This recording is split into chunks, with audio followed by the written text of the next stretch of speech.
Swallowed Star Chapter 21, 22, 23, 24, 25 Bahasa Indonesia.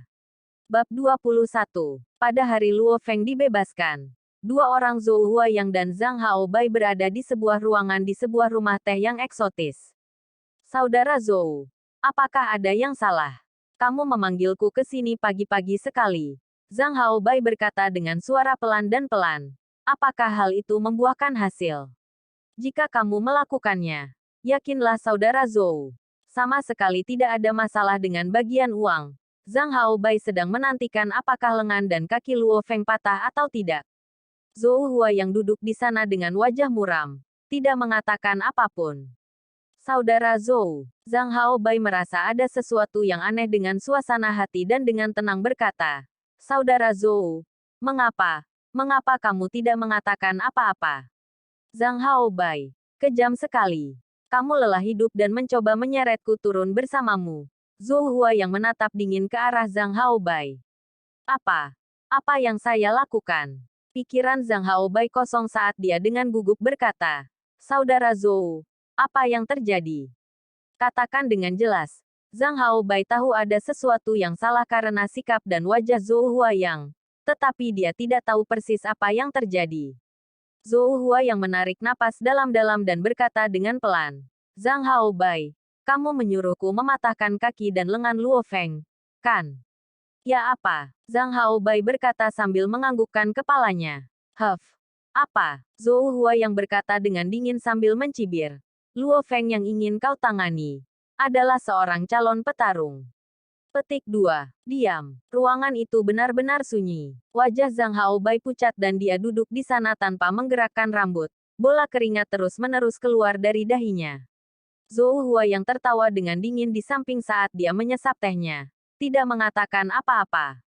Bagaimana ini bisa terjadi?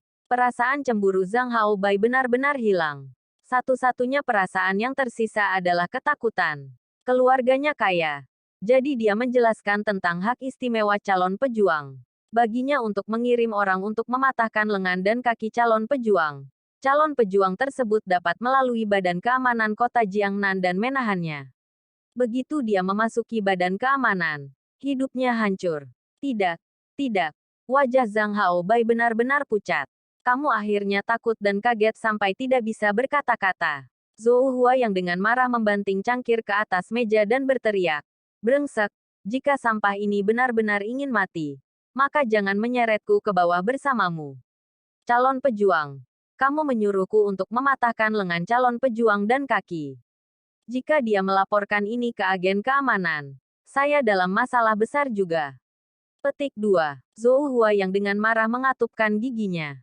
Saudara Zhou, apa yang harus saya lakukan? Kata Zhang Haobai. Saya tidak ingin ditangkap oleh agen keamanan.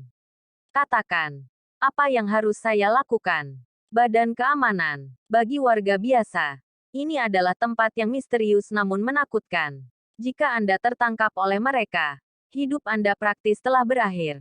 Oh ya, saudara Zhou, apakah kamu mengadukan aku? Mata Zhang Haobai berbinar. Jika saja Zhou Hua yang tahu bahwa Zhang Haobai mengirimnya untuk melakukan ini, maka dia masih memiliki harapan jika dia tidak marah. Apa yang kamu pikir kamu anjing? Zhou Hua yang dengan marah berkata sambil berdiri dan menunjuk ke arah Zhang Haobai. Orang-orang pemerintah menginterogasi saya dan saya masih tidak berani mengatakannya. Jika tidak, maka saya akan mati untuk Anda. Zhang Haobai membeku. Memang, jika Zhou Hua yang tidak mengatakan yang sebenarnya, maka dia akan berada dalam masalah besar. Aku hanya datang dan memberitahumu ini karena kita telah bersama selama bertahun-tahun. Setidaknya kamu akan tahu apa yang terjadi ketika kamu ditangkap oleh agen keamanan. Zhou Hua yang mencibir. Aku menyarankan kamu untuk kembali dan berdiskusi ini dengan ayahmu. Ayahmu memiliki lebih banyak koneksi. Jadi dia pasti akan memiliki kesempatan lebih tinggi untuk melakukan sesuatu tentang ini dibandingkan denganmu. Saudaramu Zhou tidak akan tinggal di sini lebih lama lagi. Aku sudah membayar tagihannya. Jadi kamu tidak perlu membayar. Setelah mengatakan itu, Zhou Hua yang langsung membuka pintu dan berjalan keluar. Hanya Zhang Haobai yang tersisa di ruangan itu. Bagaimana ini bisa terjadi? Zhang Haobai duduk di kursi dan menggelengkan kepalanya. Masih tidak percaya dengan apa yang terjadi. Bagaimana dia bisa menjadi calon petarung? Sebelum ujian sekolah menengah, dia hanya memiliki kekuatan tinju 800 kg. Cuma di beberapa ini hari, bagaimana dia bisa menjadi calon petarung? Petik 2. Tidak. Aku tidak ingin ditangkap oleh agen keamanan. Ayah, aku harus mencari ayahku. Zhang Haobai berlari keluar dari rumah teh dengan wajah pucat dan berlari pulang secepat yang dia bisa. Di rumah, Zhang Haobai duduk di sofa ruang tamu dengan kedua tangan terkepal dan tubuhnya gemetar. Pintunya terbuka. Haobai, untuk apa kau memanggilku begitu mendesak? Dan kau bahkan berkata jika aku datang terlambat, kau akan mati. Zhang Zelong buru-buru pulang dari perusahaan. Ketika dia melihat raut wajah putranya, dia merinding ketika dia berpikir, tidak baik. Anak ini Haobai pasti terjebak dalam sesuatu yang besar. Ayah, aku dalam masalah. Hanya beberapa kata sederhana ini, saya dalam masalah, membuat hati Zhang Zelong menjadi dingin. Katakan padaku, tepatnya apa yang terjadi. Katakan padaku secara spesifik dan jangan tinggalkan apapun. Katakan semuanya dengan jelas. Ekspresi Zhang Zelong menjadi serius. Meskipun dia tahu ada masalah, dia tidak panik. Dia memang bertahan selama periode Grand Nirvana. Jadi hal-hal apa yang belum dia lihat sebelumnya. Zhang Haobai menarik napas dalam-dalam. Seperti ini. Terakhir kali di taman kami. Sebuah perusahaan renovasi datang untuk memindahkan furnitur kami. Dari awal sampai akhir, Zhang Haobai tidak menyembunyikan apapun dan mengatakan semuanya. Kamu benar-benar mencoba menghajar calon petarung. Zhang Zelong menatap. Aku tidak tahu. Ketika Zhang Haobai melihat ayahnya menatap seperti ini, dia panik. Jika aku tahu, maka bahkan jika kamu memukulku sampai mati aku tidak akan melakukannya. Zhang Zelong menarik napas dalam-dalam. Dan tanpa berkata apa-apa, mengeluarkan ponselnya untuk menelepon. BEEP. Suara ini datang dari ponsel Zhang Zelong. Zhang Zelong tidak bisa menahan cemberut. Apa yang terjadi? Ayah. Zhang Haobai bertanya. Aku menelepon pamanmu. Tapi dia berburu monster di luar kota. Zhang Zelong duduk di sofa. Tunggu pamanmu menelepon kembali. Di luar kota, tidak ada yang tahu di mana monster bisa bersembunyi. Sehingga biasanya masyarakat mencari tempat yang aman terlebih dahulu sebelum menghubungi orang yang ada di kota. Sebentar kemudian, kakak, ada apa? Sebuah suara rendah terdengar. Aku agak sibuk sekarang. Kali ini masalahnya besar. Keponakanmu mengacau dengan keras, kata Zhang Zelong, matanya merah. Apa yang dilakukan Haobai? Kakak, katakan padaku. Aku mendengarkan. Suara itu datang dari saudara laki-laki Zhang Zelong, Zhang Zehu. Ini seperti ini. Zhang Zelong segera mengulangi semua yang baru saja dikatakan putranya kepadanya. Setelah hening sejenak, suara Zhang Zehu terdengar. Haobai anak ini berani membuat masalah dengan calon petarung. Itu terlalu berani. Oke. Mulai sekarang, tinggi dewa di rumah setiap hari Haobai. Jangan menimbulkan masalah lagi di luar dan jangan membuat kontak dengan Luo Feng itu. Petik 2. Oke. Paman. Zhang Haobai. Seolah-olah dia sedang memegang sedotan terakhirnya. Mengangguk setuju. Oke. Kalian tidak melakukan apa-apa. Suara dari ponsel melanjutkan. Tunggu aku pulang. Bahkan jika agen keamanan datang dan menangkapmu, jangan lakukan apa-apa. Tunggu aku kembali tidak peduli apa. Misi saya saat ini cukup penting. Jadi saya memperkirakan bahwa saya akan membutuhkan 1 atau 2 bulan lagi sebelum saya bisa kembali. Oke, Zhang Haobai mengangguk. Yakinlah. Haobai, kau anak tunggal kakakku. Aku akan melakukan segala daya untuk melindungimu. Suara dari ponsel melanjutkan. Kakak, kaptenku memanggilku. Jadi aku menang, katakan lagi. Ingat. Jangan lakukan apa-apa dan tunggu aku kembali. Panggilan itu berakhir. Baru sekarang Zhang Zelong dan Zhang Haobai bisa menghela nafas. Keluarga Zhang panik. Tetapi keluarga Luo senang. Setelah makan malam, Luo Feng membawa saudaranya Luo Hua ke bawah dan berjalan sambil mendorong kursi roda. Saudaraku, kita telah tinggal di daerah ini selama sekitar selusin tahun. Ayah dan ibu telah tinggal di sini selama lebih dari 20 tahun. Luo Hua mengangkat kepalanya dan melihat ke apartemen. Apartemen itu penuh sesak dan hanya memiliki sedikit tumbuhan. Setelah kita meninggalkan tempat ini dan pergi ke daerah Mingyue itu, aku ingin keluar dan berjalan-jalan sendirian. Naik turun tangga setiap hari adalah tugas yang sangat sulit bagi Luo Hua yang cacat. Oke, Luo Feng tersenyum sambil mengangguk dan mendorong kursi roda. Hua, kita akhirnya akan terkena sinar matahari. Akhirnya kita bisa keluar dari kamar kecil itu. Dan ibu dan ayah akhirnya tidak perlu tidur di sofa. Petik 2. Luo Hua mengangguk. Mereka berharap hari ini. Untuk waktu yang lama. Seseorang datang. Luo Hua mengangkat kepalanya dan melihat ke depan. Seorang remaja muda berkacamata tersenyum saat dia berjalan mendekat. Dia pertama kali tersenyum pada Luo Hua yang cacat dan kemudian menatap Luo Feng. Kakak Luo, kan? Kamu adalah... Luo Feng menatapnya dengan curiga. Laki-laki remaja itu tersenyum. Halo, saudara Luo. Nama saya Zhou Huayang. Apakah saudara Luo punya waktu untuk mencari tempat dan mengobrol? Bab 22. Zhou Huayang. Jantung Luo Feng berdetak kencang. Jadi itu dia. Petugas militer dari penjara mengatakan bahwa Zhang Haobai meminta Zhou Huayang untuk mengatur penyerangan. Anda Zhou Huayang. Luo Feng tersenyum kecil. Zhou Huayang merinding. Dia panik di bawah tatapan Luo Feng. Tidak mungkin dia tidak bisa panik. Jika Luo Feng benar-benar ingin berurusan dengannya, dia akan mendapat masalah besar. Zhou Huayang terus tersenyum. Ya, itu aku. Saudara Luo, haruskah kita pergi mencari tempat untuk mengobrol? Tidak apa-apa. Luo Feng mengangguk. Aku juga ingin mengatakan beberapa hal padamu. Di jalan yang tidak terlalu jauh dari wilayah pantai selatan ada Hotel Spa Yang Zhou. Tempat ini cukup mahal. Bahkan sebuah suite kecil berharga setidaknya $1.000.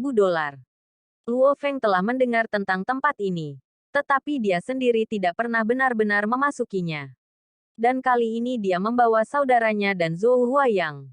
Hotel Spa Yang Zhou adalah tempat untuk mandi, mencuci kaki, dan menikmati hiburan di semua area. Oke, kamu bisa pergi sekarang. Aku akan meneleponmu jika ada yang muncul. Perintah Zhou Huayang di kamar tertentu di Hotel Spa. Ya, Mister, pelayan itu pergi. Ada 3 ruangan di suite ini. Kamar mandi yang dirancang khusus untuk mandi. Ruang istirahat tempat Anda bisa minum teh dan berdiskusi. Dan ruang hiburan tempat Anda bisa mengakses internet. Hua, main saja di ruangan ini. Aku akan mendiskusikan beberapa hal dengan Zhou Huayang. Luo Feng tersenyum. Ayo. Saudara, Luo Hua memindahkan kursi rodanya ke depan komputer dan sedikit bersemangat. Wow, layar datar 46 inci dengan sistem pengenalan suara. Hebat, Luo Feng juga kagum. Laptop di rumah adalah salah satu jenis yang terburuk. Kontrol masih dilakukan dengan tangan. Namun, itu murah, hanya beberapa ratus dolar untuk satu. Sekarang hampir semua laptop dikendalikan oleh suara. Dan yang berkualitas tertinggi bahkan memiliki sistem proyeksi hologram 3 dimensi. Tentu saja, untuk perangkat yang dapat memproyeksikan hologram, harganya akan sangat mahal. Untuk perangkat legendaris ini, bahkan keluarga kaya pun akan bangkrut hanya dengan membeli satu. Luo Hua sangat senang menggunakan sistem pengenalan suara saat dia duduk di depan komputer. Dan Luo Feng dan Zhou Hua yang memasuki ruang istirahat. Pintu ditutup dan Luo Feng dan Zhou Hua yang duduk berseberangan. Kakak Luo, minumlah teh. Zhou Hua yang mengangkat teko dan saat dia menuangkan teh ke dalam cangkir Luo Feng, dia berkata dengan ekspresi malu. Kakak Luo, aku datang ke sini untuk meminta maaf kepada saudara Luo. Untuk kejadian kali ini. Sejujurnya, saya sangat menyesal dan saya sangat menyesalinya. Petik 2. Luo Feng memegang cangkirnya saat dia mendengarkan dalam diam. Zhou Huayang, ada banyak tipe orang seperti ini di masyarakat. Apa yang mereka lakukan adalah melakukan tugas untuk orang lain dengan imbalan uang. Misalnya, Zhou Huayang juga melakukan tugasnya demi uang. Dia sama sekali tidak memiliki dendam terhadap Luo Feng. Luo Feng tidak segila itu terhadap Zhou Huayang. Yang benar-benar dibenci Luo Feng adalah Zhang Haobai. Bahkan jika Zhang Haobai itu tidak menemukan Zhou Huayang untuk berurusan denganku, dia akan menemukan orang lain. Luo Feng berpikir dalam hati. Zhou Huayang ini hanyalah perantara. Namun, sejak dia datang untuk menemukan saya mungkin juga melihatnya melalui Zhou Huayang melihat bagaimana Luo Feng diam dan terus berbicara. Saya tidak tahu tentang keadaan ketika saya mengatur serangan terhadap saudara Luo. Itu semua karena Zhang Haobai saya melakukan tindakan bodoh ini. Saya berharap saudara Luo bisa menjadi murah hati dan kasihanilah aku. Merci. Luo Feng mencibir. Ini hanya hadiah kecil dariku. Kuharap saudara Luo bisa menerimanya. Zhou Huayang mengeluarkan sebuah amplop dan mendorongnya ke seberang meja ke arah Luo Feng. Ini adalah cek dengan nama saudara Luo di atasnya. Hanya saudara Luo dapat mengambil uang ini. Anda bisa mendapatkan uangnya dari bank manapun. Petik 2. Luo Feng membuka amplop itu dan memang ada cek di dalamnya. Ada tanggal kedaluarsa 10 hari dan ada namanya di atasnya. Bahkan ada nomor identifikasi Luo Feng di atasnya. Tentu saja. Bagian yang paling menarik adalah satu baris itu. 1 juta. 1 juta. Luo Feng sedikit terkejut. Karena ini adalah jumlah uang yang sangat besar. Luo Feng tidak pernah menabung lebih dari 100.000 dolar. Sekarang dolar Cina lebih berharga. 1 juta sangat banyak bahkan untuk para CEO. Saya berharap saudara Luo dapat memaafkan saya dan membiarkan hal ini berlalu. Pinta Zhou Huayang. 1 juta. Keluarga Luo Feng tidak pernah memiliki uang sebanyak ini sebelumnya. Akan sia-sia jika tidak menerimanya. Aku tahu kamu adalah perantara. Jadi aku tidak akan mempersulitmu. Oke. Aku akan menerima uangnya. Luo Feng mengangguk dan Zhou Huayang sedikit menghela nafas. Namun, mendapatkan uang dari cek itu agak merepotkan. Bagaimana kalau begini? Melalui internet sekarang juga dan transfer ke rekening saya, kata Luo Feng. Tentu, Zhou Huayang terus terang. Luo Feng mengangguk dan, dengan pena di sisi meja, menuliskan rekening banknya dan alamat bank. Ini akun saya dan alamatnya ada di sini. Orang yang membuat akun itu adalah saya. Oke, Zhou Huayang mengambil kembali amplop itu dan mengeluarkan ponselnya. Melalui telepon selulernya, dia dengan cepat online dan memasuki sistem bank. Segera setelah itu, transfer itu sukses. Luo Feng merasakan ponselnya bergetar di sakunya dan membukanya. Dia melihat pesan teks yang merupakan pemberitahuan bank yang memberitahunya bahwa saldonya telah bertambah 1 juta dolar. Apakah berhasil ditransfer? Zhou Huayang tersenyum. Ya, Luo Feng mengangguk. Zhou Huayang tersenyum. Melakukan sesuatu dengan saudara Luo sangatlah sederhana dan menyenangkan. Di kota yang Zhou ini, jika saudara Luo mengalami kesulitan, silakan temukan saya. Jika saya dapat membantu, saya pasti akan melakukannya. Tentu saja saudara Luo akan segera menjadi petarung. Tetapi kamu tidak akan pernah tahu. Jika sesuatu terjadi, mungkin lebih mudah jika kita menghadapinya sebagai gantinya. Akan dilakukan. Jika sesuatu muncul, saya akan menghubungi Anda. Luo Feng berdiri. Zhou Huayang juga segera berdiri. Dan keduanya berjabat tangan. Kalau begitu aku akan pergi dulu. Zhou Huayang tersenyum. Aku sudah membayar tagihan untuk suite ini. Jadi saudara Luo bisa bermain sampai pagi berikutnya. Zhou Huayang juga menyapa saudara laki-laki Luo Feng, Luo Hua, dan kemudian meninggalkan suite. Di ruang hiburan suite, saudaraku, apa yang diinginkan pria itu darimu? Luo Hua tertawa. Sepertinya dia cukup murah hati. Dia datang untuk memberi kita uang. Luo Feng tertawa. Memberi uang. Luo Hua kaget. Luo Feng tidak memberitahu keluarganya tentang peristiwa apapun yang terjadi di penjara. Karena dia tidak ingin mereka khawatir. Luo Feng berpikir bahwa karena dia telah memulai jalur seorang pejuang, jalur ini akan dipenuhi dengan cobaan, bahaya, dan kesulitan. Ya, oh, Luo Hua. Luo Feng tertawa. Bagaimana sahammu? Karena Luo Hua biasanya ada di rumah. Dia menaruh minat yang besar terhadap ekonomi, terutama terhadap saham. Jangan meremehkan dia karena masih muda. Dia sudah melakukan ini selama 3 tahun. Saya tidak berpenghasilan banyak pada tahun pertama, tetapi saya memperoleh cukup banyak pada tahun kedua. Saya melipat gandakan pokok saya. Jadi saya mungkin memperoleh 20.000 dolar, kata Luo Hua. Sekali, Luo Feng kaget. 20.000 dolar tidak bisa mengejutkan Luo Feng. Tetapi yang mengejutkannya adalah efisiensi menghasilkan uang dari adik laki-lakinya. 4 kali lipat. Ini adalah tingkat yang luar biasa. Tidak apa-apa. Luo Hua tertawa. Saat Anda bermain dengan saham, pertama-tama Anda bermain secara psikologis dan kemudian bermain secara matematis. Selama Anda mengontrol posisi dengan baik dan membeli dari tempat yang tepat, mudah untuk mengontrol orang-orang di belakang adegan. Hanya saja kadang-kadang, pasar saham ambruk yang mempengaruhi faktor psikologis. Biasanya orang takut dan berhenti ketika mereka tidak menghasilkan banyak uang di tahun pertama. Kepala Luo Feng kosong saat mendengarkan. Penghasilan saya ini tidak banyak.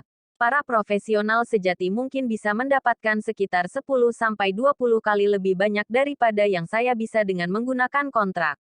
Tentu saja, ada risiko besar dalam melakukan itu dan jika terjadi kesalahan, semuanya berakhir. Luo Hua menggelengkan kepalanya saat mengatakan itu.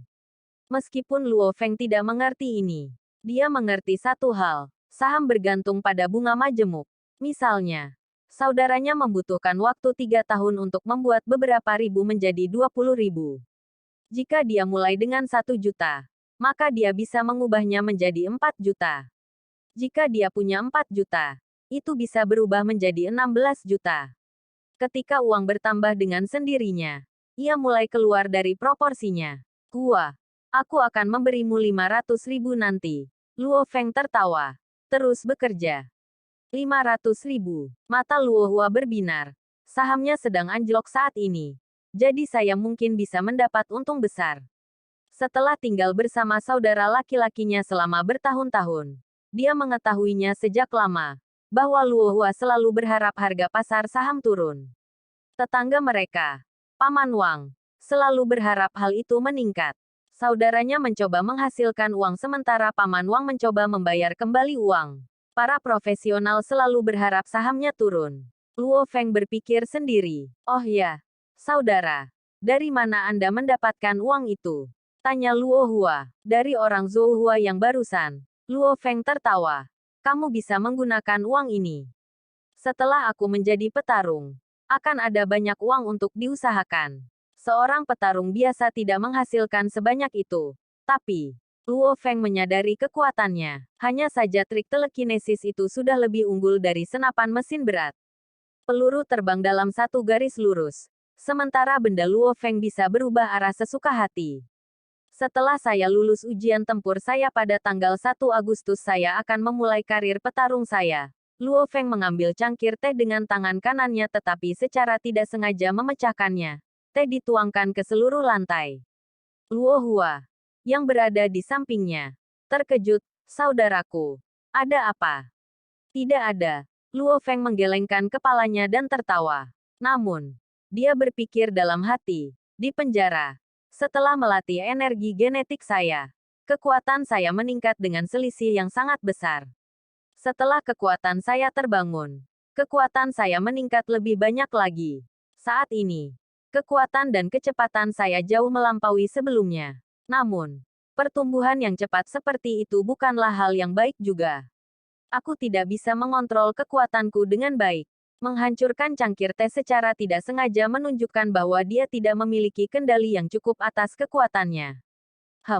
Aku akan pergi ke dojo batas besok pagi. Mulai hari ini hingga tanggal 1 Agustus yang memberiku waktu sekitar 20 hari. Aku akan berlatih dengan serius. Aku akan berlatih dan mengontrol kecepatan dan kekuatanku sehingga aku bisa keluarkan kekuatanku sendiri lebih banyak, pikir Luo Feng dalam hati. Bab 23. 5 pagi di hari kedua. Saat masih fajar, Luo Feng sudah bergegas menuju dojo batas.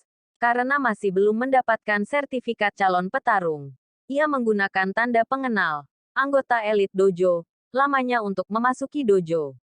Saudaraku, selamat pagi. Saudara, di dalam dojo batas, ada beberapa anggota yang sudah berlatih. Luo Feng sedikit tersenyum dan mengangguk. Lalu berlari menuju gedung anggota elit.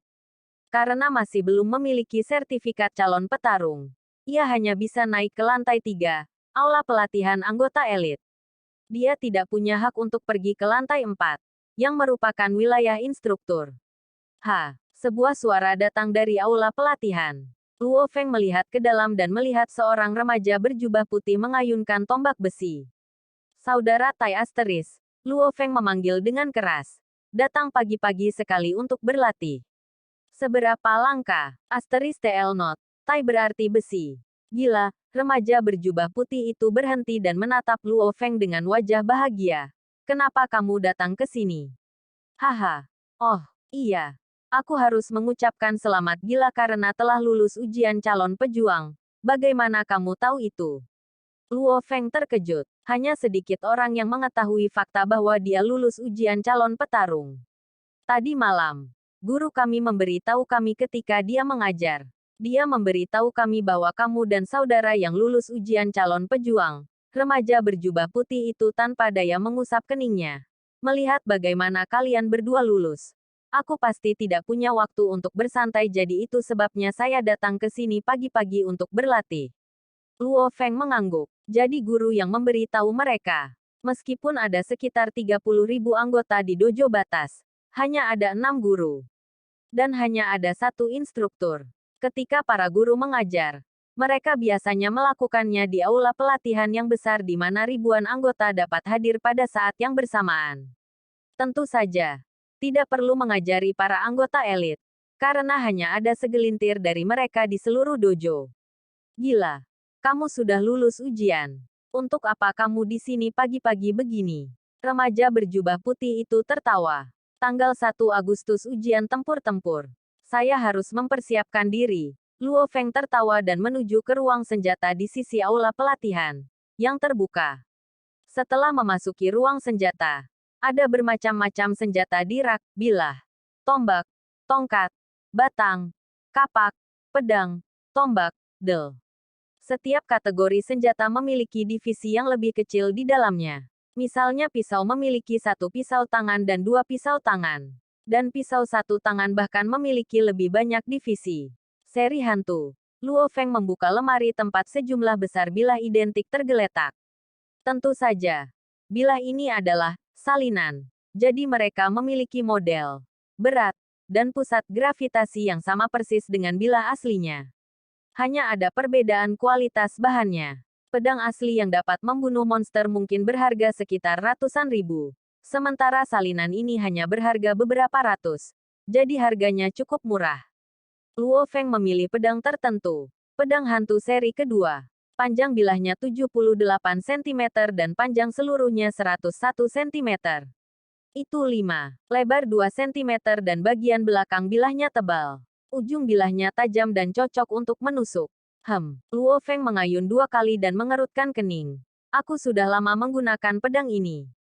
Namun, rasanya sangat ringan. Pedang yang biasa dia ayunkan sekarang tidak berbobot. Aku membutuhkan pedang yang lebih berat untuk menyesuaikan dengan peningkatan kekuatanku. Luo Feng mengambil pedang hantu seri kedua dan mengayunkannya ke sekitar, tidak, masih terlalu ringan.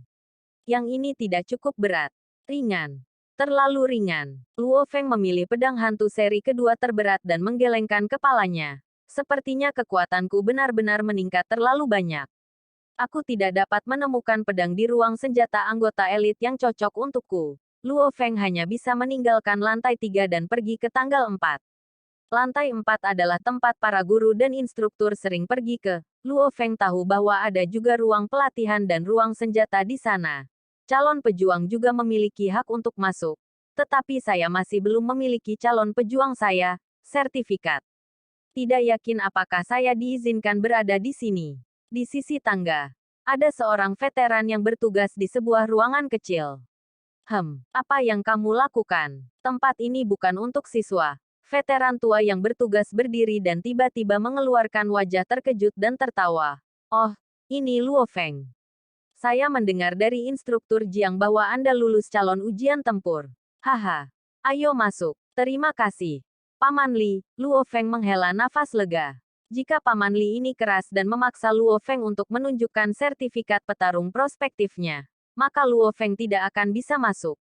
Dari segi hukum, Luo Feng masih bukan calon petarung. Ada banyak dekorasi di aula pelatihan lantai 4, bersama dengan mesin dan perangkat yang jauh lebih berkualitas. Saat ini, hanya ada Luo Feng di aula pelatihan. Sungguh sia-sia. Sungguh sia-sia. Luo Feng tidak bisa menahan diri untuk tidak menggelengkan kepalanya sambil mendesah. Di dojo ini, hanya ada 6 guru. Selain saat mereka mengajar, mereka biasanya berlatih di aula terbatas. Ada tempat yang bagus di sini, tapi hampir selalu kosong. Petik 2. Luo Feng menggelengkan kepalanya saat memasuki ruang senjata di samping. Senjata di sini juga salinan, tapi jelas jauh lebih baik daripada yang ada di lantai 3. Pedang hantu seri kedua. Yup. Bilah ini jauh lebih berat. Luo Feng mengambil satu dan mengayunkannya dan kemudian mengambil yang lain. Setelah 5 kali mencoba, dia akhirnya menemukan yang cocok. Dia melihat labelnya dan melihat beratnya 101 kg. Apa? 101 kg. Bahkan Luo Feng terkejut. Pedang yang begitu berat terasa begitu mudah dikendalikan bagiku. Pedang hantu adalah jenis pedang yang mengandalkan kecepatan. Jadi biasanya lebih ringan. Untuk membutuhkan berat 101 kg, seberapa besar kekuatannya meningkat. Sepertinya kebugaran tubuh saya benar-benar meningkat dengan jumlah yang mengejutkan. Saya akan memeriksa kekuatan dan kecepatan tinju saya nanti. Luo Feng agak bersemangat. Sekarang, saya akan berlatih dasar-dasarnya. Setelah memilih pedang yang cocok, dia memilih perisai heksagonal. Titik titik titik titik titik titik. Di ruang pelatihan, lengan kiri Luo Feng memegang perisai sementara tangan kanannya memegang pedang hantu. Luo Feng sedang berlatih yang paling dasar dari penggunaan pedang. Pemotongan horizontal, pemotongan ke atas, ayunan, pemotongan cepat. Masing-masing sangat tepat. Setiap Luo Feng mengayunkan pedangnya, pusat gravitasinya tidak terpengaruh sama sekali.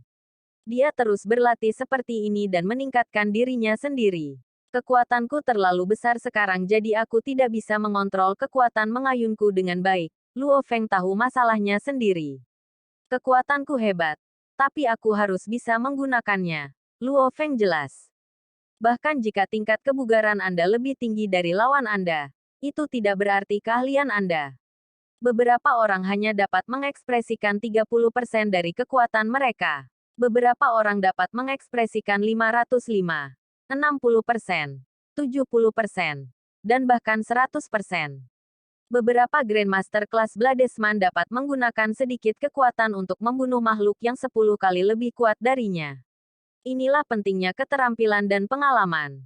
Tentu saja, jika ada terlalu banyak perbedaan dalam tingkat kebugaran tubuh, bahkan keterampilan pun tidak dapat menggantikannya. Sederhananya, apapun yang terjadi, instruktur, Paman Li yang sedang bertugas menyapa dengan keras di lantai 4. Siapa di dalam? Tanya instruktur Jiang Nian. Dia mendengar sekelompok suara samar dari aula pelatihan, yang merupakan suara pisau yang menyebabkan gelombang kejut di udara karena kecepatannya yang luar biasa. Hanya suaranya saja sudah cukup untuk mengetahui bahwa orang yang memegangnya adalah petarung. Ini Luo Feng. Paman Li tertawa. Luo Feng, instruktur Jiang Nian tertawa dan berjalan menuju aula pelatihan. Saat dia berdiri di pintu masuk aula pelatihan, dia menyaksikan gerakan Luo Feng, yang menurut buku, gerakan dasar. Kadang-kadang dia memotong ke depan, tiba-tiba berlari ke depan, menghindar, mundur, Semua gerakannya sangat halus dan terhubung. Dasar yang kokoh. Instruktur Jiang Nian tidak bisa tidak mengangguk dan memuji dalam hatinya. Hanya dengan menguasai dasar-dasarnya kamu bisa menjadi lebih baik. Tidak ada titik lemah yang jelas. Hebat. Semakin banyak dia menonton, semakin banyak senang dia menjadi. Instruktur, Luo Feng berbalik dan menyadari bahwa instruktur Jiang Nian ada di sana dan berhenti. Instruktur Jiang Nian tertawa dan masuk.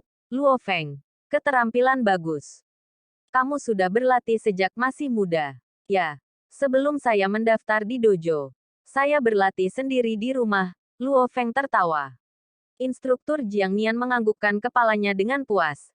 Tapi ekspresinya tiba-tiba membeku saat melihat pedang hantu yang dipegang Luo Feng. Matanya melebar dan menjadi besar. Instruktur. Instruktur. Kamu. Instruktur Jiang Nian memandang Luo Feng dengan heran.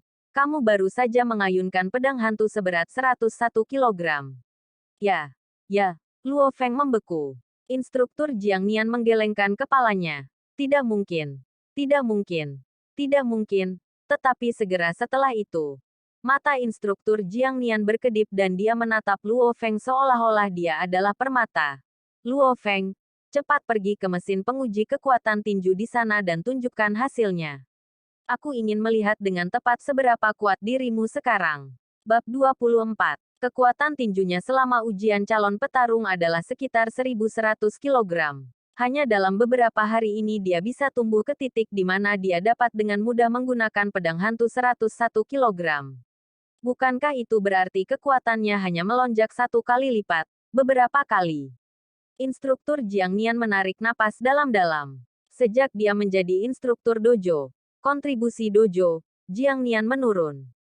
Semua pejuang di dojo batas sangat menghargai kontribusi dojo.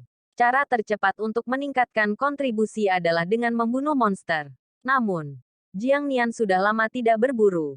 Jika saya benar, maka Luo Feng pasti telah menguasai teknik pelatihan energi genetik lebih cepat daripada kebanyakan pejuang, pikir Jiang Nian. Mungkin saya akan memiliki kesempatan untuk mendapatkan markas untuk mengirim beberapa orang ke sini. Jika saya bisa rekomendasikan Luo Feng, maka saya tidak hanya bisa mendapatkan lebih banyak kontribusi dojo, tetapi saya juga akan memiliki wajah untuk ditunjukkan di depan instruktur lain. Petik 2. Jiang Nian tidak bisa membantu tetapi menjadi bersemangat. Luo Feng, berikan pukulan terkuatmu. Memerintahkan Jiang Nian. Ya. Instruktur. Luo Feng berdiri di depan mesin penguji kekuatan tinju dan menarik napas dalam-dalam sambil berpikir. Kekuatan fisik saya tidak seberapa dibandingkan dengan kekuatan spiritual saya. Luo Feng tidak berencana menyembunyikan kekuatan apapun kembali. Hong, tinju mendarat seperti misil di mesin, yang bergetar hebat sebagai tanggapan. Berapa? Jiang Nian segera berlari dan melihat tampilan mesin itu. Luo Feng juga melihat ke layar, karena dia tidak tahu seberapa kuat dia saat ini. Mesin menampilkan angka yang jelas. 3.109 kg. 3.109 kg. Jiang Nian menarik napas dalam-dalam dan menoleh ke Luo Feng seperti dia adalah monster. Luo Feng juga terkejut dengan jumlah ini. Kekuatannya meningkat sangat banyak. Berat badan saya sekitar 1.100 kg selama ujian calon petarung. Kekuatan saya meningkat paling cepat saat saya melakukan pelatihan energi genetik. Jadi mungkin naik menjadi sekitar 1.500 hingga 1.800 kg. Setelah saya bangun, tubuh saya menjadi bahkan lebih kuat lagi dan melompat hingga 3.109 kg. Petik 2. Sejak dia terbangun, Luo Feng bisa merasakan perubahan di tubuhnya. Tetapi dia tidak pernah memiliki angka yang jelas untuk mengungkapkannya. Luo Feng, kamu berhasil dalam pelatihan energi genetik kamu. Tanya Jiang Nian. Ya, setelah ujian calon petarung, percobaan pertama saya dalam pelatihan energi genetik berhasil, mengangguk Luo Feng. Jiang Nian tidak bisa menahan diri untuk tidak bertepuk tangan dan berteriak, haha. Akhirnya saya memiliki orang yang benar-benar jenius keluar dari dojo wilayah Xi'an saya. Hanya dengan pertama kali mengikuti pelatihan energi genetik, kekuatannya berubah dari 1.100 kg menjadi 3.100 kg. Agar kekuatannya naik sebanyak itu, mungkin paling banyak 1 atau 2 orang jenius seperti ini di seluruh kota Jiangnan. Petik 2. Saat Anda memulai pelatihan energi genetik untuk pertama kalinya, ini adalah pengalaman yang sama sekali baru bagi tubuh Anda. Karena tubuh Anda tidak pernah menyerap apapun seperti itu sebelumnya. Ia telah lapar selama puluhan tahun. Jadi pertama kali Anda melakukannya, hasilnya paling mengejutkan. Mulai dari yang kedua dan seterusnya, perubahannya kecil. Anda membutuhkan pelatihan bertahun-tahun untuk meningkatkan diri Anda. Ini pelatihan pertama, juga menunjukkan tingkat kebugaran seseorang. Kekuatan beberapa orang naik 300 kg. Itu normal. Di atas rata-rata akan menjadi sekitar 600 kg. Bahkan ada yang menaikkan 1000 kilogram, yang sudah dianggap elit. Dan Luo Feng naik 2000 kilogram. Ini benar-benar jenius. Luo Feng, datang dan uji kecepatanmu. Setelah itu, uji kecepatan reaksimu. Jiang Nian. Seolah-olah dia baru saja menemukan permata. Tidak sabar untuk menguji kekuatannya.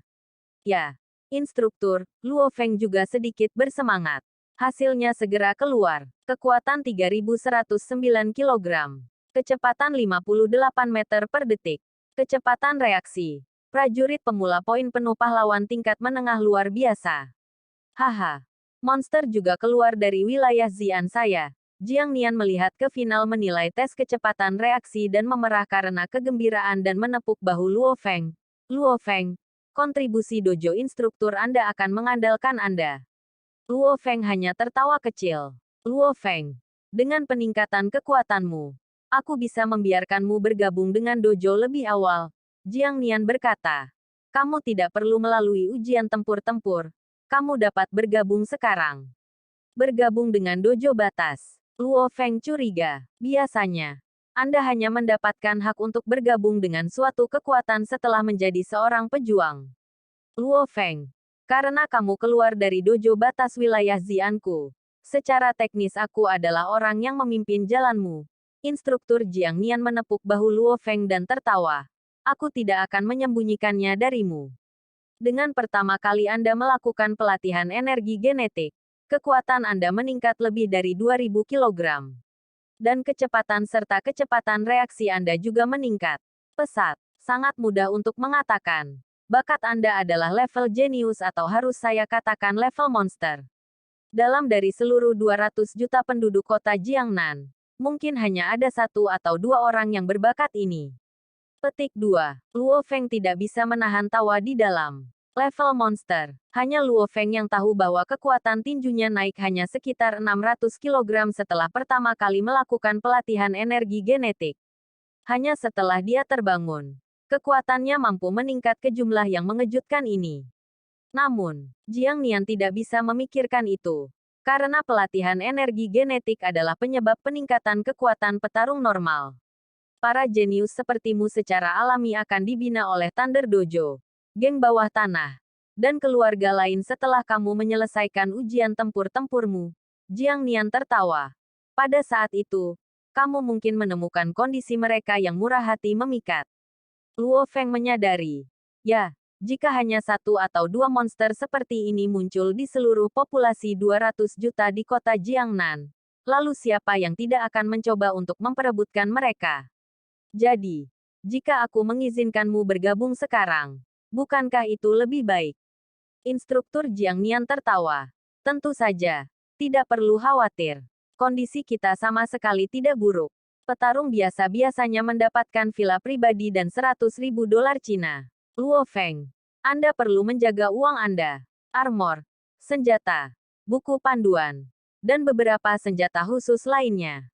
Luo Feng mengangguk. Untuk seorang jenius sepertimu, kami akan memberimu villa pribadi bersama dengan 20 juta dolar. Untuk memungkinkanmu membeli baju besi dan senjata dan semua yang kamu butuhkan. Pada saat yang sama, kami, Dojo Batas juga akan memberimu gratis teknik Daoyin, Hidden Blade Scroll, dan Hidden Agility Scroll. Selama harga ketiganya di bawah 50 juta, kami akan berikan gratis. Jika lebih dari 50 juta, maka Anda akan mendapatkan membayar ekstra. Luo Feng tidak bisa menahan diri untuk tidak menarik napas dalam-dalam. Suci, petarung normal hanya mendapatkan 1 juta, sementara dia mendapatkan hampir 70 juta. Karena teknik Daoyin, panduan pedang dan ketangkasan penting bagi para pejuang. Luo Feng, ketiga hal itu tidak boleh lebih dari 50 juta. Namun, jika Anda membelinya dari tempat yang berbeda, Anda mungkin akan membayar 2 kali lebih banyak. Jiang Nian tersenyum. Para pejuang dojo batas mendapat diskon saat membeli scroll tertentu. Tentu saja, untuk membeli scroll dengan level tertentu juga memerlukan level kontribusi dojo yang sesuai. Jika Anda tidak memiliki kontribusi, Anda tidak bisa mendapatkan scroll meskipun Anda punya uang. Hadiah gratis tidak akan meminta sumbangan dojo apapun. Petik 2. Luo Feng menyadari bahwa syarat yang diberikan kepadanya sangatlah luar biasa. Dojo batasan. Saya terhadap para jenius semuanya sama. Jiang Nian tersenyum. Di dojo batas, Anda bisa mendapatkan bantuan rekan-rekan lain dari seluruh penjuru. Dan pemimpin kami, petarung terkuat Hong, terkadang juga akan memimpin sebuah sekelompok elit sejati. Luo Feng telah hidup di zaman ini cukup lama. Jadi dia jelas tentang pengaruh dojo batas. Bergabung dengan dojo batas jelas merupakan pilihan yang baik. Oke, instruktur, saya menerima. Luo Feng mengangguk. Haha, Jiang Nian tertawa. Tentu saja. Saya tidak memiliki hak untuk membiarkan Anda bergabung dengan dojo batas dengan segera. Menerima pejuang dengan bakat Anda membutuhkan markas sendiri untuk menguji Anda. Saat dia mengatakan itu, Jiang Nian mengeluarkan ponsel dari sakunya dan diam-diam berkata, markas besar, yang membuat ponsel itu menghubungi mereka. Tak lama setelah, seseorang muncul di layar ponsel. Jiang Nian. Ada apa? Veteran tua botak layar itu tertawa. Paman Bai, Jiang Nian berkata dengan bersemangat. Saya menemukan seorang pejuang jenius di wilayah Xi'an saya.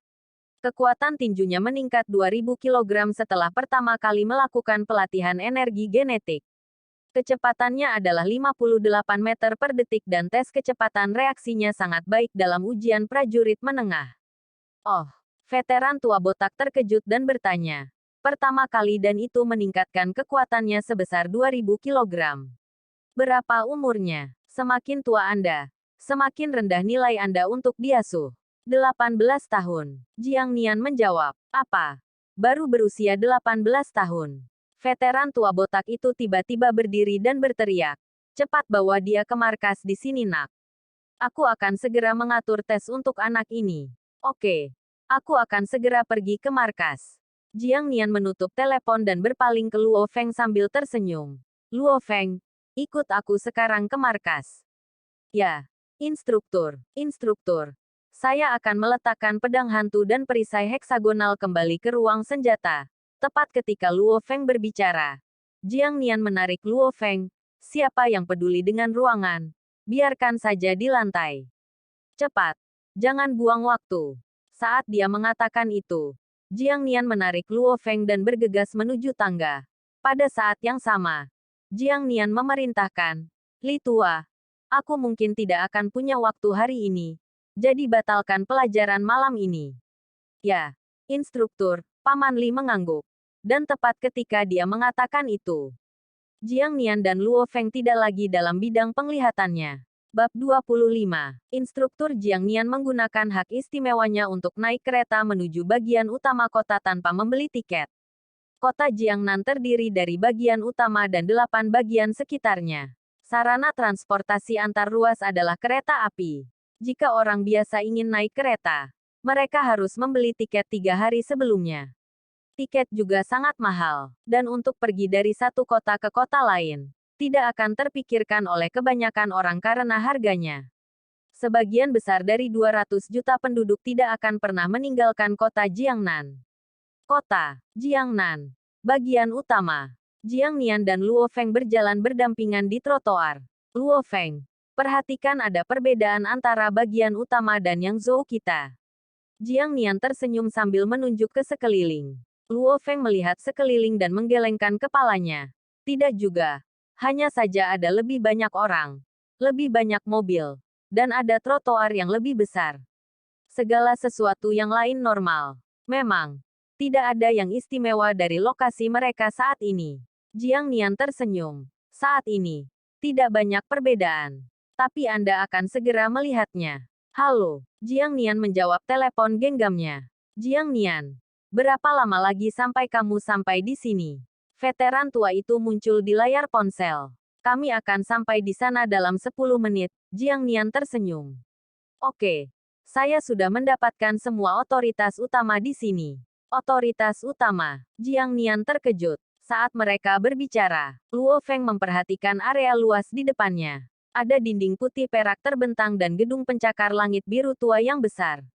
Pencakar langit ini memiliki 4 huruf raksasa yang bisa dilihat bermil-mil jauhnya. Dojo of Limits Asterisk. Asterisk TL Not. Chinese. OP pangkat. Ini adalah markas utama Dojo of Limit.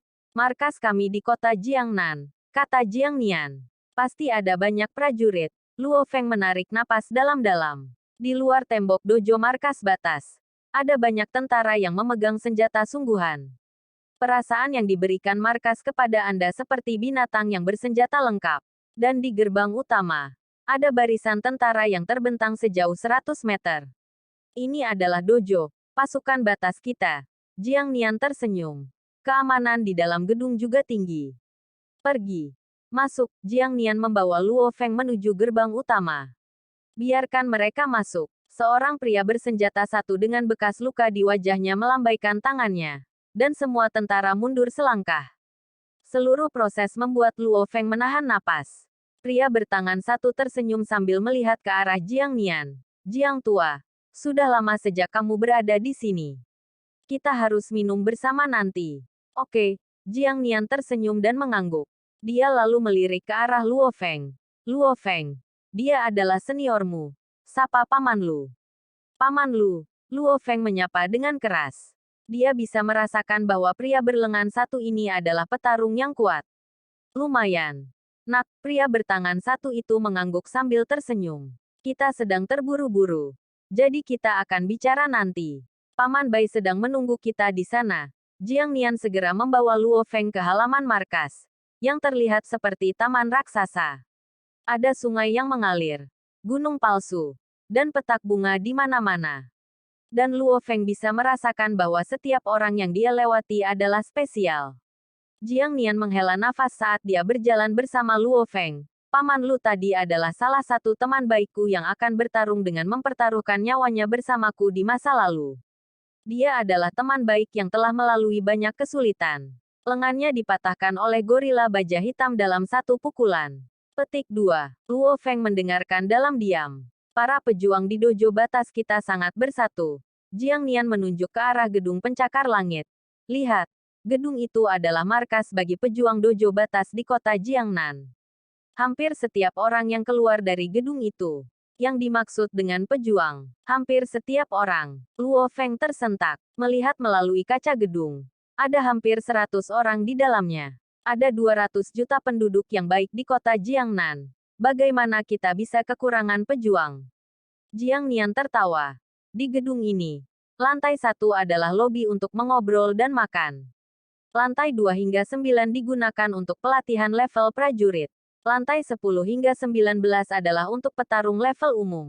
Dan untuk 20 ke atas, adalah tempat diadakannya konferensi. Luo Feng agak bingung. Bertanya, instruktur.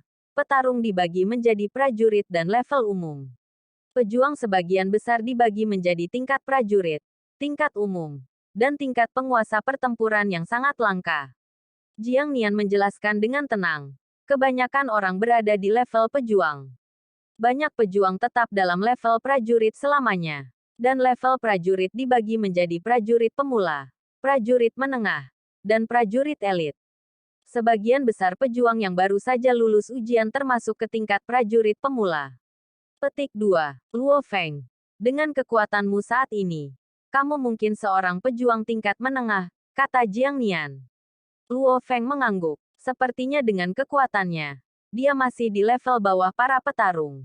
Petik 2. Tapi kamu tidak bisa membunuh kebanyakan petarung level umum dengan senjata panas. Jiang Nian berkata. Misalnya, jika kamu menembakkan senapan mesin berat ke petarung level umum, dia bisa dengan mudah menghindar hanya dengan menggunakan kecepatan dan kecepatan reaksinya. Petarung level dianggap sebagai elit. Meskipun kamu memiliki bakat yang bagus, kamu masih muda. Jadi kamu hanya pemula. Jiang Nian tertawa. Luo Feng hanya bisa menggosok dahinya. Luo Feng tahu banyak tentang para petarung yang kuat. Misalnya, pejuang yang memotong elang emas mahkota hitam menjadi 2 di televisi. Bahkan dengan kekuatan spiritualnya, dia mungkin bahkan tidak bisa menyentuh rambut. Mereka yang berada di atas level umum adalah Battle Lord. Jiang Nian berbicara dengan kagum. Mereka adalah pejuang yang benar-benar kuat. Masing-masing dapat dengan mudah berjalan dalam badai peluru. Kecepatan mereka secepat kilat dan kecepatan reaksi mereka bahkan lebih luar biasa. Pukulan atau tendangan dari mereka dapat menghancurkan sebuah seluruh apartemen. Battle Lord. Ini adalah Battle Lord. Luo Feng mendengarkan dengan napas tertahan. Pejuang, Jenderal, Tuan Perang. Dengan levelnya saat ini, dia hanya seorang pejuang tingkat menengah. Mungkin setelah menggunakan kekuatan spiritualnya, kekuatannya akan meningkat dan dia mungkin memiliki kesempatan untuk naik ke level umum. Instruktur, apakah ada level yang lebih tinggi dari Battle Lord? Tanya Luo Feng. Iya, Jiang Nian tersenyum dan mengangguk. Ada eksistensi di atas level Battle Lord. Masing-masing dari mereka memiliki langit yang menghancurkan, kekuatan yang mengguncang bumi. Ketika dihadapkan dengan pejuang seperti itu, bahkan negara harus menghormati mereka. Namun, hampir tidak ada orang yang menyukainya. Ini, bahkan seluruh negara China kita memiliki 2 atau 3 orang seperti ini. Luo Feng terpana. Bahkan China, salah satu dari 5 negara, hanya memiliki 2 atau 3 orang di atas level Battle Lord. Jadi para pejuang biasanya dibagi menjadi kategori prajurit, jenderal, dan raja pertempuran. Jiang Nian menjelaskan. Tentu saja, dunia menggunakan kekuatan tinju, kecepatan, dan kecepatan reaksi Anda untuk mengukur kekuatan Anda. Mereka juga menggunakan catatan pertempuran Anda. Rekor pertempuran. Luo Feng bingung. Luo Feng, dengan tingkat kebugaran Anda saat ini, Anda harus berada di tingkat prajurit menengah. Namun, setelah Anda menjadi seorang pejuang, Anda secara teknis adalah seorang pejuang pemula. Hanya setelah Anda membunuh cukup banyak monster dan monster yang kuat, Anda akan dapat untuk memenuhi syarat sebagai prajurit perantara. Jiang Nian menghela nafas. Karena beberapa orang memiliki teknik yang lebih baik sementara yang lain memiliki tingkat kebugaran yang lebih baik. Yang lain memiliki segala macam trik di lengan baju mereka. Jadi untuk mengukur kekuatan mereka, Luo Feng mengangguk. Iya, bahkan jika tingkat kebugaran tubuh mereka berbeda jauh, orang dengan tingkat kebugaran yang lebih rendah masih dapat membunuh orang dengan tingkat kebugaran yang lebih tinggi. Teruslah bekerja dan naik ke tingkat umum. Maka kamu akan menjadi kebanggaan kota yang Zhou kami. Jiang Nian tertawa. Saudara Yan Luo yang datang menemui saya terakhir kali adalah petarung tingkat umum. Oh, Luo Feng sedikit mengangguk. Jika dia menggunakan kekuatan spiritualnya, seberapa kuat dia? Apakah dia bisa dibandingkan dengan petarung level umum? Hanya waktu yang akan memberitahu. Saat Luo Feng dan Jiang Nian berbicara, mereka dengan cepat tiba di villa 3 lantai. Villa ini memakan banyak ruang. Seorang veteran tua botak berteriak dari balkon lantai 2. Jiang Nian. Ayo, ikut denganku. Jiang Nian membawa Luo Feng dan segera memasuki villa. Sekian untuk bab kali ini. Tunggu kelanjutannya hanya di channel Anime VC. Terima kasih.